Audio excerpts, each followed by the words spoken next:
Welcome to my podcast, Catch Up with Jong. I have with me today my friend, my long lost friend, Renanti Ting Tangiday. Okay? For the next Wow. 30 minutes, I will be asking some live questions. So, for my followers, let's hear from Ting Tangiday. And without further ado, please welcome Ting Ting. We call him Ting Ting. Thank you. It's an honor. Salamat Kuya Jong for this opportunity na mapunta dito sa Google.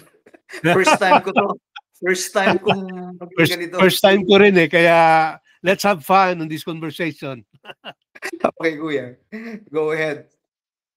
So my first question is, would you mind narrating your life story, no? Starting at Panabo and then eventually, ewan ko saan ka na napadpad and to where you are right now.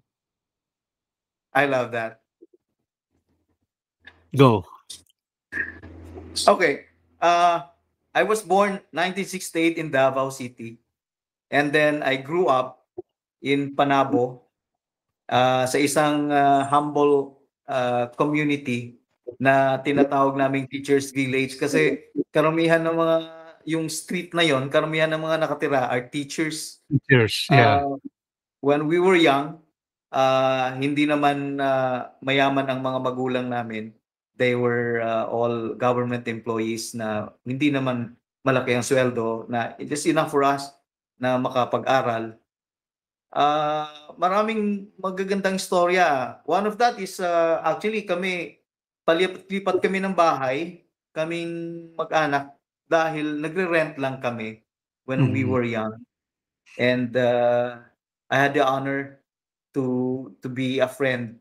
Actually, Kuya Jongjong's mom is a distant relative to my mom who is also from who hails from Luzon. My Yeah, mother that's is what we from call. Nueva Yeah, Ecija. Yeah. yeah, ang tawag namin sa mama mo, auntie, uncle. So Auntie. same thing, yeah. Same thing din Yes. sa inyo, di ba? Ang mom ko, ang origin ng family nila is from Pilar Abra. Abra, And yes. my father is also from Abra. Pangalan ng lugar nila is Danglas. Mhm. GI kami, genuine Ilocano, pero Bisaya kasi lumaki kami at pinanganak sa Davao. Kuya Jongjong, nung panahon kasi namin, kahit isang taon ang tanda sa amin, we call them, we highly respect mas nakakatanda sa amin. Yun ang tinuro ng mga magulang namin eh.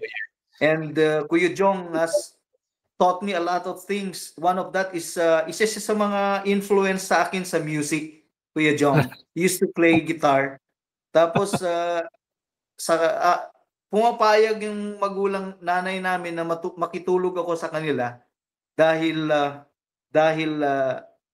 kuya nga maraming tinuro sa akin yan si Kuya Jong. Somehow tatandaan ko yung mga tenses. Isang tinuro ni Kuya Jong sa akin yung word na mine. Ayaw na ayaw niya yung word na mine. M-I-N-E. Oh, really? Yes, yes. Hindi magandang pakinggan, sabi niya. That's probably Uh, one of my mga readings ko yan na shinare ko sa iyo or you know. yes. You shared a lot to me, Kuya Jong. Noon kasi hindi ko maintindihan, nagsisisi ako ngayon na hindi ko pinilit yung sarili kong mag-play ng guitar. Kuya Jong was very insistent on teaching us how to play the guitar. Ang nangyari sa amin noon, backup singer lang ako ni Kuya Jongjong. Kabibili ko lang ng gitara dahil sabi ko, Oh, right? babalik ako mag-gitara after say 25 years I haven't played guitar. So, Talaga? yeah, Man. kaya balik gitara ako. Oo, and then watching these vloggers ngayon na ang gagaling mag-gitara, sabi ko Yes. dapat Oh. pala nag-aral talaga. Kaya nga sabi ko, pag nagkaroon ng pagkakataon na magkaroon ako ng apo, ipipilit ko talaga na mag-aral siya ng gitara, pare. Oh. Kasi malaking bagay. I was inspired by by Den Abs. yung shinare mo sa akin from New Zealand. Yeah, from New Zealand. Ang galing niya.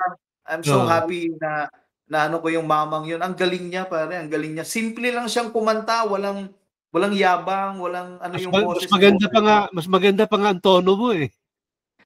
Hindi siya ano kuya, yung the way he sings, walang hindi natural voice. Yes. Hindi fake yung boses niya.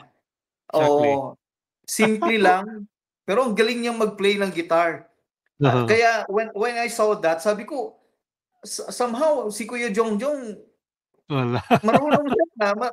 marunong siyang mag-gitara. Naiwanan ko yan. Pag alis namin ng Davao, 2005 when we left Davao for Manila. Oo. Yeah, hindi na ako yung mga anak ko magagaling mag-gitara.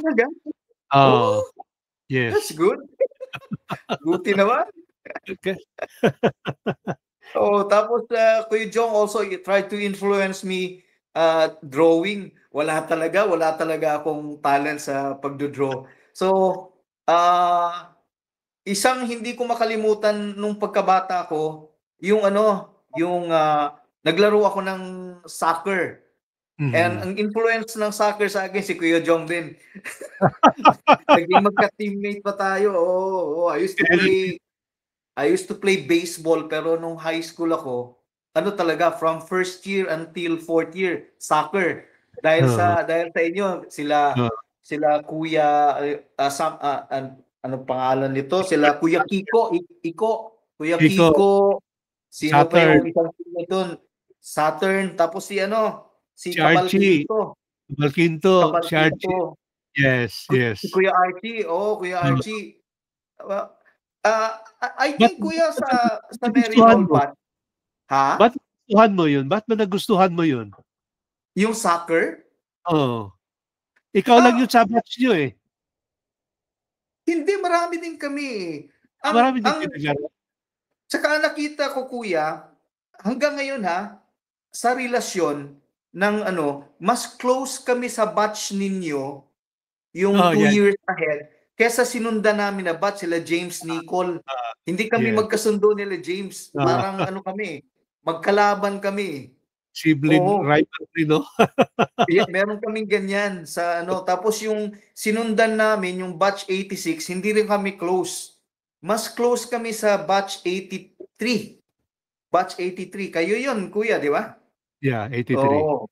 So, ayun, very colorful ang buhay ko nung high school ako. If I will compare this to the high school life of my wife, nakukompare ko lang, I can't help it eh.